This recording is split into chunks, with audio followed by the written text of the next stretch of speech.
আসুন জেনে নিন যে মিসওয়াক করলে কি উপকার এবং মিসওয়াক করলে কি লাভ। আমরা যে 5 ওয়াক্ত নামাজের ওযুর সময় মিসওয়াক করি, সেই মিসওয়াক করলে কি উপকার।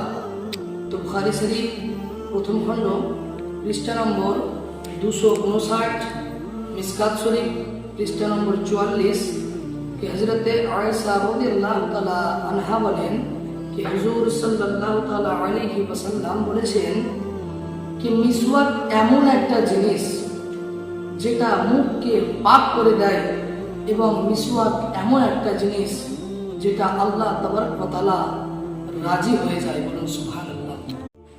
আসুন জেনে নিন যে মিসওয়াক করলে কি উপকার এবং মিসওয়াক করলে কি লাভ। আমরা যে